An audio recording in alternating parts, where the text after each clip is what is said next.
Hello, this is True Socrates and welcome to a portrait of linear algebra.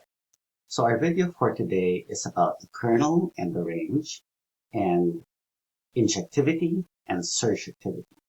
So there are four fancy words in this title and you're probably familiar with just one of them. That would be the range. We talk about the range of a function in calculus or pre-calculus, where we consider all the y values of a function. We have y equals f of x. What are the possible values that y can achieve? So there's a similar definition for linear transformations. And of course, we're going to get to them. How about now? All right. So here are the definitions for the kernel and the range of a linear transformation. We have t going from Rn to Rn. So the kernel of T is the set of vectors v from Rn, so that T of v is the zero vector in Rn. So notice that the dimensions n and m appear in this definition. The vectors v are from Rn, the domain, but we want them to transform to 0m, the zero vector in the codomain. So the vectors are coming from Rn in this case. So therefore, the kernel is a subspace of Rn, the domain. Similarly, the range of this transformation is the set of vectors W from Rn, where W is T of v for some vector v from the domain Rn. So in this case, our W is from Rn, so the range is therefore a subset of Rn. Kernel of T is from the domain Rn, and the range of T is from the codomain Rn. In a little bit, we will show that these are actually subspaces of the domain and the codomain, respectively. But here's a picture showing what is happening.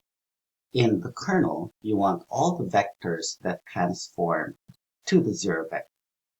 In the range, you are looking for all the vectors in the codomain that come from at least one vector in the domain. The W is over here. We are looking for a V that transforms into that W. So we're looking for all the W's in the codomain so that there's at least one V that transforms into that vector W. Okay, so that might still be a little fuzzy to you, but never fear, you've actually seen the kernel and the range. So what are we going to do? Let's take a look at the matrix of the transformation T. All right, so A is the matrix of T. So what that means is that if you want to compute T of V, you just multiply V by A on the left. So here are the two definitions that we just saw for the kernel and for the range. So we're just going to enhance them using the matrix T. What do we want for the kernel? All the vectors in Rn so that T of v is the zero vector in Rn. Okay, but we said that T of v is AV. So let's copy that and let's put that into this definition. Okay, so we want all the vectors v so that A times v is a zero vector in Rn. Wait a minute. I hope that sounds familiar. That's the null space of A. And similarly, we want all the vectors W in Rn so that W equals T of V. But we said, oh, T of V is just A times V. So you know what? Instead of putting it on the right over here, let me put it on the left, right next to W. Okay, so we want W to be A times V for some V in Rn. So what's another way to say that?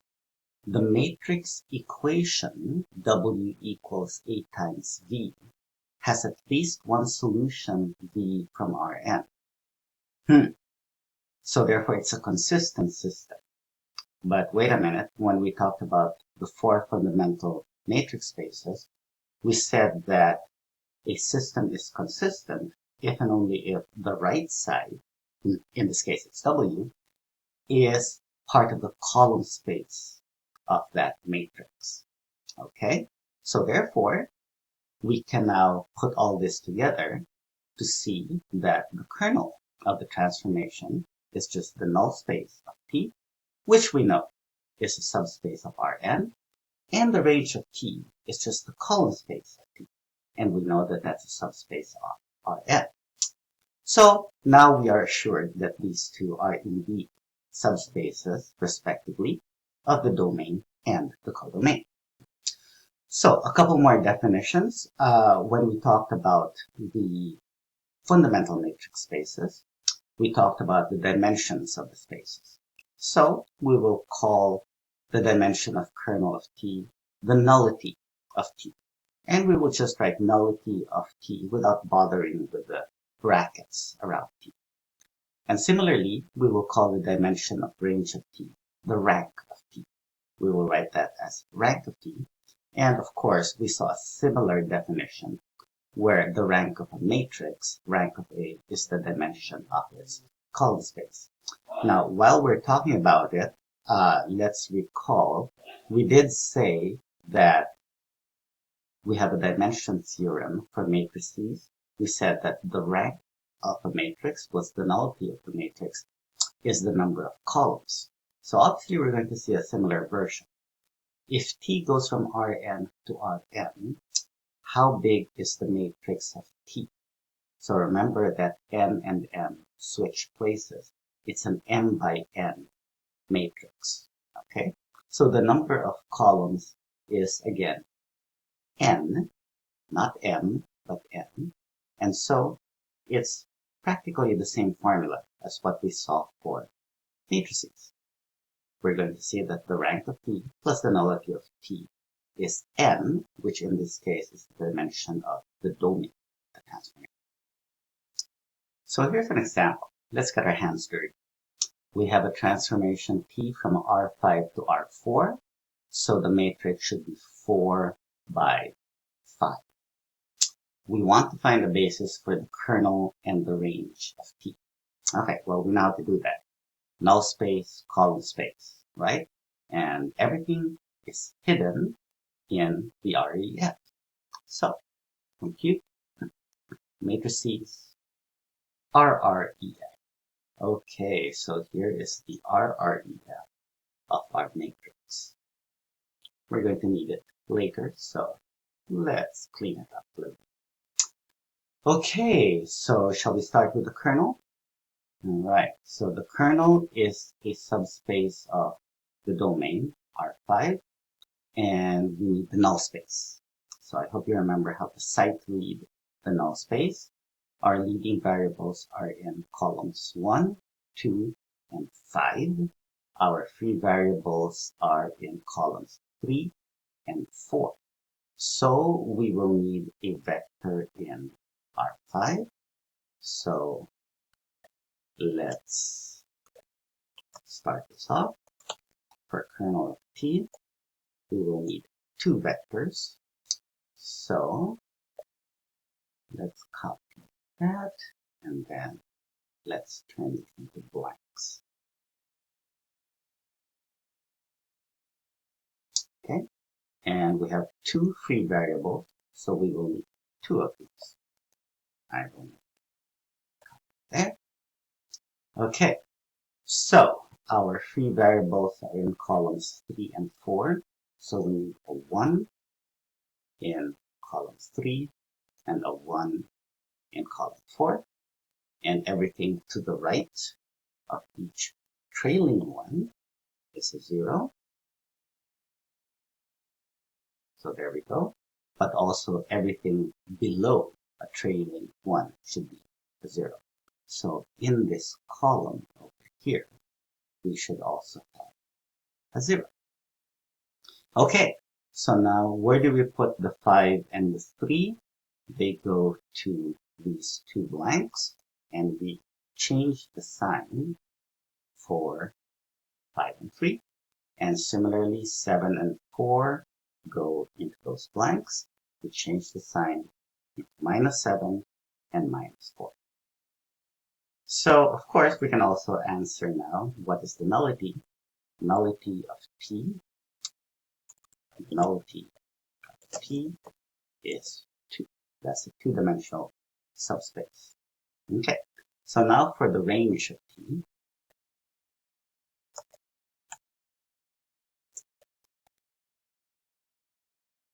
let me put them off. Okay, so for the range of T, we will need the column space, and we said that to find a basis for the column space, we use the minimizing theorem. So we will need columns 1, 2, and 5 of our original matrix. So let's just copy those. Columns 1, here's column 1, column 2, and column 5. So let's just write it vertically to save on time. If you want to write them horizontally, be my guest. 1, 2, and 5. Okay, so that's our basis for the range of T. And of course, we can answer the rank of T is 3. Okay, so do we satisfy the dimension theorem? Of course. 2 plus 3 is 5, which is the number of columns of our matrix. Okay. So let's make it all official. Let's write the dimension theorem for linear transformations. Suppose that T is a transformation from Rn to Rm. Then the rank of T plus the nullity of T is the number of columns in the matrix of T, which is n. That happens to be the dimension of the domain of T. So in our previous example, our T had domain R5 and codomain R4.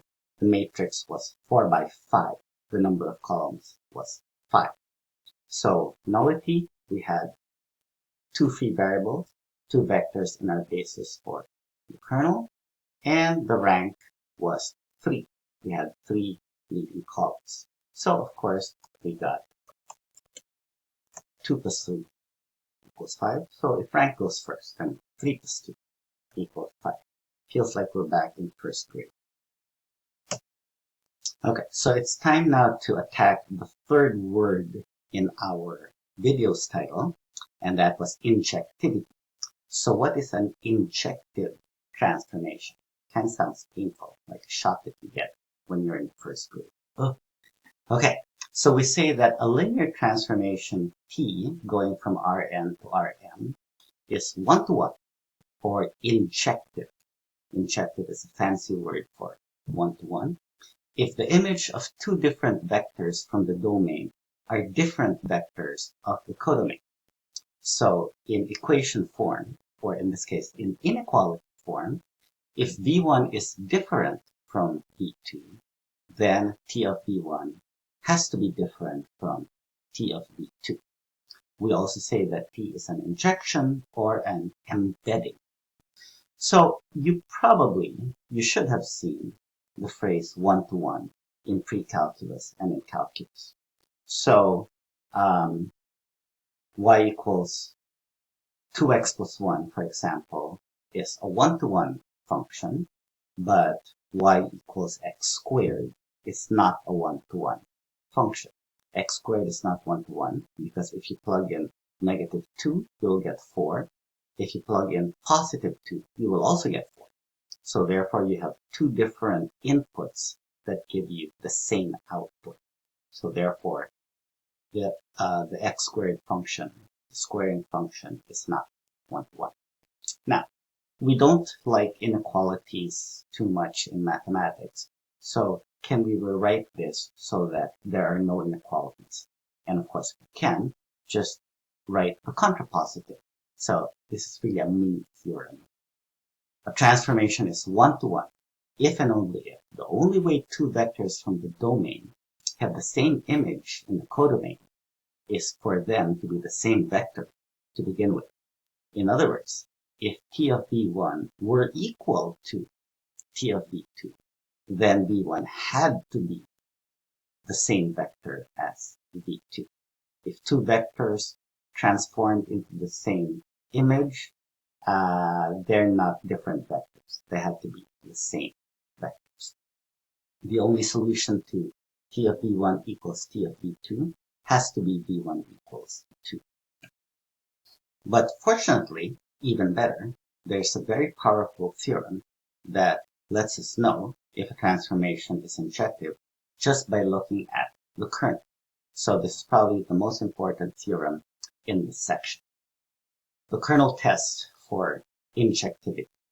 A linear transformation T from Rn to Rm is 1-to-1 if and only if the kernel of T is only the zero vector from Rn. So consequently, T is 1-to-1 if and only if the nullity of our transformation is 0. So remember that the only subspace of any vector space, any Euclidean space, is zero vector if and only if the dimension of that subspace is exactly 0.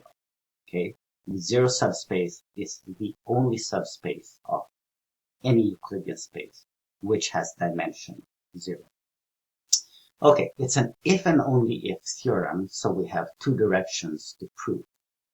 Let's start with the forward direction. We are given that T is 1-to-1.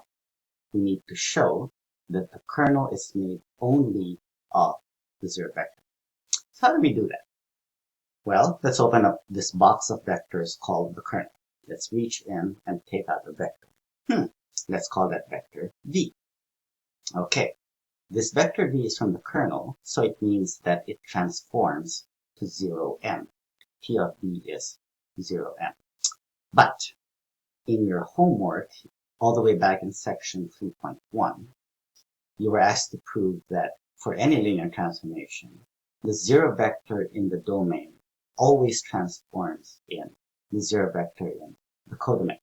So in the warm-up exercises of section 3.1, you saw that for those example transformations, the zero vector always transforms into the corresponding zero vector in the codomain. So you are asked to use either the additivity or the homogeneity properties or the matrix of the transformation to show that the zero vector in the domain always transforms to the zero vector in the codomain. Okay, so now let's put these together. We know that T is 1-to-1.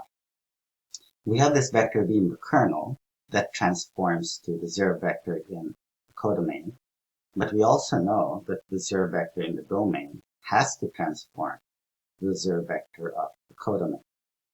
Okay, so T of v has to be 0m, which is also T of 0m. So therefore, they have to be the same.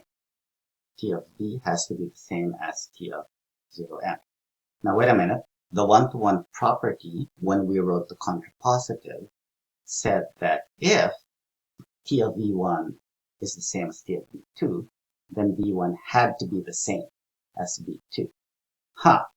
Well, T of v is the same as T of 0m, so therefore v has to be 0m.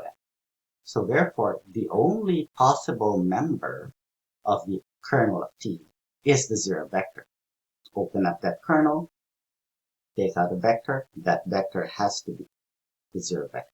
So the kernel of T is made only of the zero vector in the domain. So now let's go backwards. We will reverse this. So we get kernel of T is only the zero vector as our given. We want to show that T is 1-to-1. Okay, so we're given that the kernel is only the zero vector. We want to show that the only solution to T of v1 equals T of v2 has to be v1 equals v2. Okay, we are given this equation. We must solve it, and upon solving it, conclude that v1 has to be v2. So let's use the linearity properties. We can bring T of v2 over to the other side. So the right side is now 0m, not 0n, but 0m. Why is that? A vector transforms from Rm to Rm. So when we add T of v2 to its additive inverse, we get the zero vector in Rm, not in Rn. So now, linearity comes in. We can combine the left side into a single t of v1 minus v2. And that has to transform to the zero vector in Rn. Okay, so we have a vector, v1 minus v2, that transforms to the zero vector. But wait a minute, those are the vectors in the kernel. So from the definition of the kernel, v1 minus v2 has to be from the kernel. It transforms to the zero vector in codomain. Okay, but wait a minute. The kernel is made of only one vector, the zero vector. So v1 minus v2 has to be the zero vector, and so v1 has to be equal to v2. So there you go. If t of v1 equals t of v2, the conclusion that we get is v1 equals v2, and therefore t is 1, 2. So we looked at this example earlier. We already found the REF of the matrix of T. And so we're ready to ask, is T injective?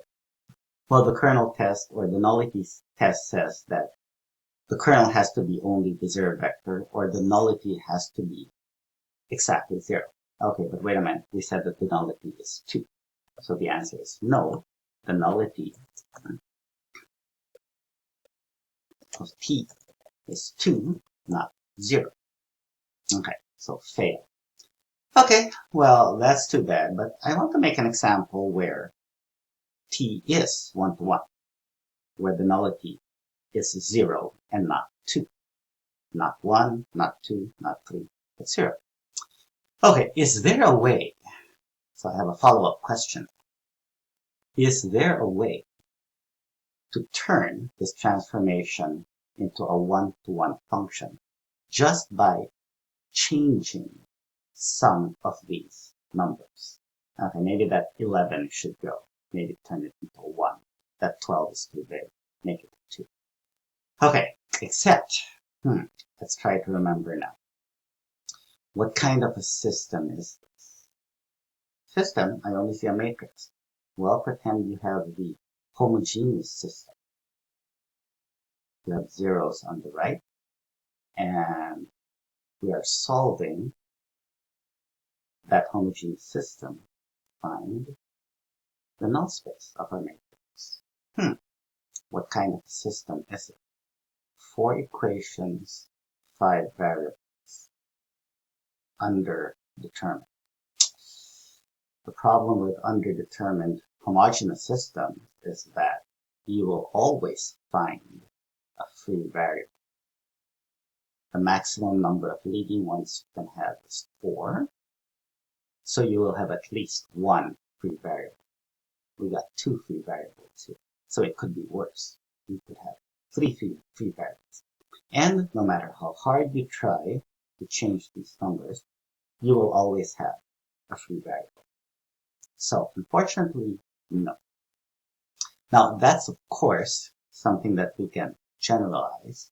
We can say that if T is going from Rn to Rm, and n is bigger than m, then we can automatically say that that transformation is not 1-to-1. Okay, but I really want to make an example where you do have a 1-to-1 transformation. So let's copy that there. This is not going to work. We have too many columns. So the obvious solution is to erase some of those columns. And we saw the free variables are in columns 3 and 4. So definitely those columns have to go. Okay. So wait a minute. Now we are going not from R5 to R4, but from R3 to R4.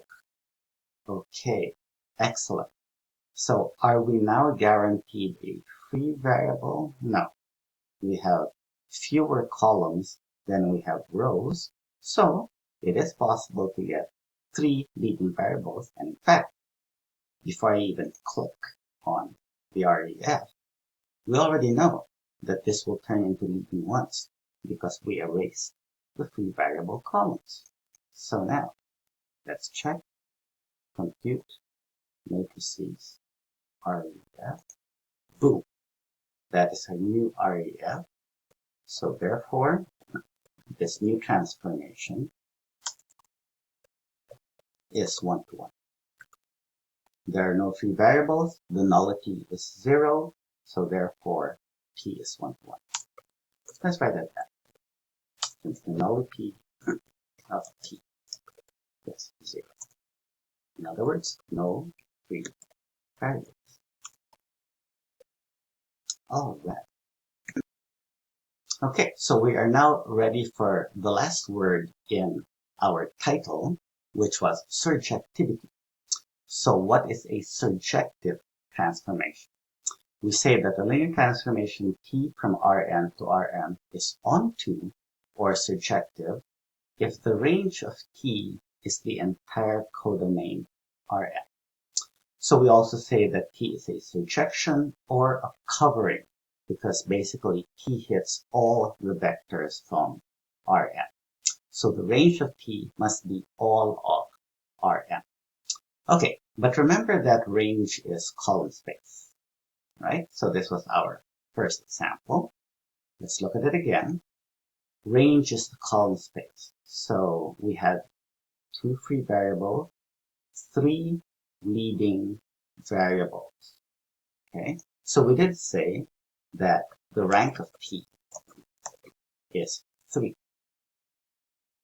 Okay, but wait a minute, we want the range to be all of R4. The dimension of the column space of the range is 3 and not 4. Could we get all of R4? No, of course not. We had a theorem back in, I believe, chapter. We said that a subspace W of Rn is all of Rn if and only if the dimension of that subspace is exactly n. So if you have a subspace of R4 whose dimension is 3 or 2 or 1 or heavens forbid 0, then those subspaces cannot be all of R4. So this transformation is not surjective. Let's use the fancy word. Okay, great. But I want an example which is surjective. Okay, so basically the same follow-up to our previous example. Can we change one of the numbers or some of the numbers in this matrix so that we do get a surjective transformation? Let's try to do that without changing the size of the matrix. Remember, I had to delete 2 columns to make it 1-to-1. Can we keep the size of the matrix? Okay, so basically I want to get a rank which is 4 now instead of 3. So that means that I have to gain a leading variable. So our leading variables were in columns 1, 2, and 5. So let's just try to change one of the numbers in our matrix for T. How about that 12? It's too big anyway, right? So let's copy that matrix. Let's change the -12 to -2. Will we get 4 leading ones now? Compute matrices REF. 1, 2, 3, 4. Yay! So we still have a free variable. We said that you will have at least 1 free variable, but now you have 4 leading variables. And I hope you also remember one of the definitions that we saw earlier. We don't see a row of zeros. We can't get rid of the free variables, but we don't have a row of zeros. So I hope you remember that This is related to the definition of a full rank matrix. The matrix is 4 by 5, so the biggest possible rank we could have is 4. We have 4 leading variables here, so this is an example of a full rank mix. So remember that we had a nullity test for injectivity. So in the same way, we have a rank test for surjectivity. A linear transformation T from Rn to Rn is onto if and only if the rank of T is exactly m, which is the dimension of your codomain.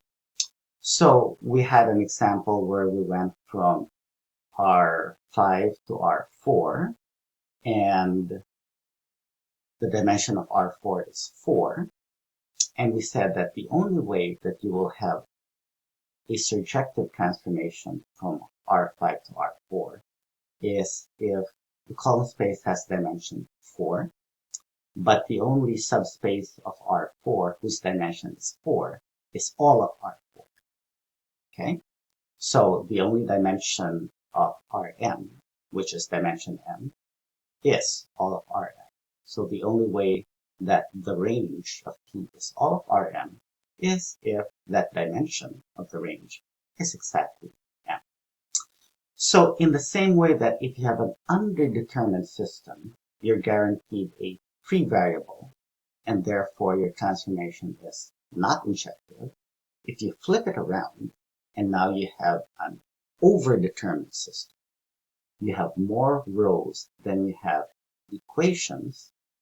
More rows than you have variables, rather. The number of equations is the number of rows. Then there is no way that the rank of that matrix can be equal to the number of rows because you have way too many rows.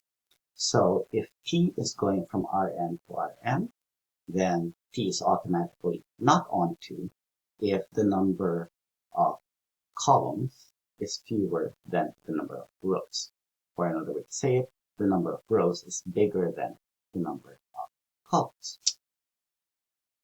So because the information for the null space and the column space are hiding in plain sight in the REF, let's summarize how to use the REF to determine whether a transformation is injective and or surjective.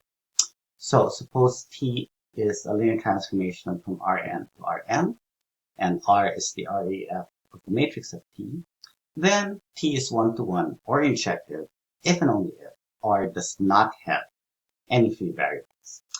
And T is onto or surjective if and only if R does not have a row consisting only of zeros. So that theorem tells us that if you have more columns than you have rows, then you will fail injectivity. But if you have more rows than you have columns, then you will fail surjectivity. So what if you're greedy and you want both? You want a transformation to be both one-to-one and onto.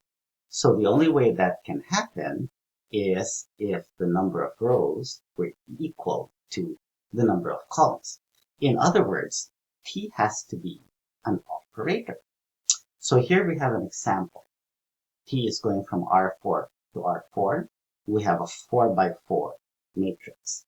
So now it is possible that T is both injective and surjective. So let's see. Look at the REF. Compute matrices REF.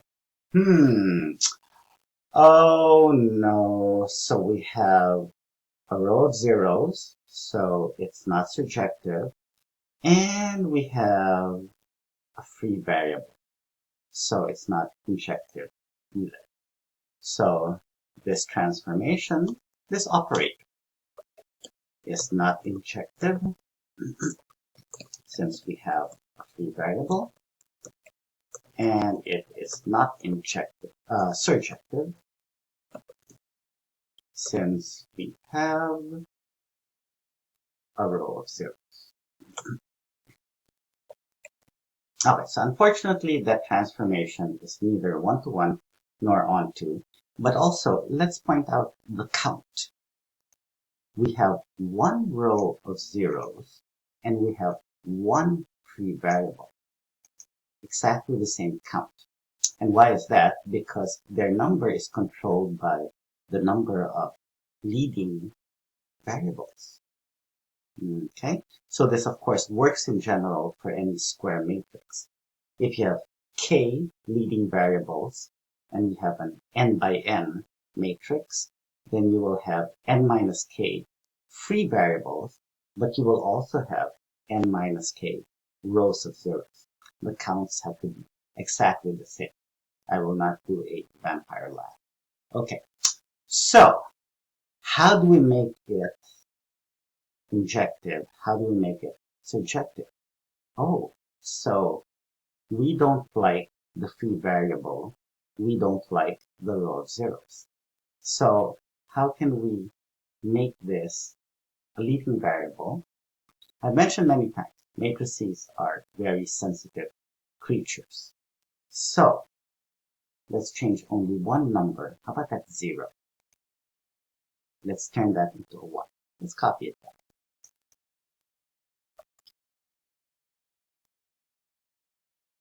Okay, so we have that matrix, and let's turn that 0 into a 1. Let's see if we gain a leading 1. Compute matrices. Alright, yeah. Boom. Yes, we have that. 4 leading ones, no rows of zeros. So, change the matrix of P into that. So, the new REF is this. And so, P is both injective and surjective. Okay. Okay, so the last part of our video is going to be a very important theorem which we are not going to prove in the video because you are going to prove it in your homework. So a guided proof will be found in the exercises of this section, section 3.5, and we will most likely see it in the upcoming videos. It will be used in an exercise in section 3.6, and we are definitely bringing it back in section 3.7 when we invert a matrix. Spoiler alert. Okay, so the theorem is about the one-to-one and onto properties of a composition. Suppose that T1 goes from Rn to Rk, and T2 continues from Rk to Rf. We've seen that setup before many, many times. Suppose these are linear transformations. Then, if we know that the composition T2 composed T1 is one-to-one, then the first transformation T1 is also one-to-one. What about the second one? It doesn't have to be one-to-one. Okay, so that's the first half of that homework problem in section 3.5. We'll guide you through it. Don't worry. What's the second conclusion we can get?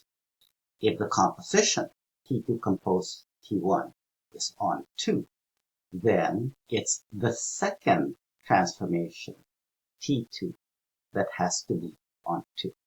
The first transformation T1, it doesn't have to be on 2. It's the second transformation that has to be on 2. So I hope you work on that homework problem. Okay, so that's it. That is our video for today.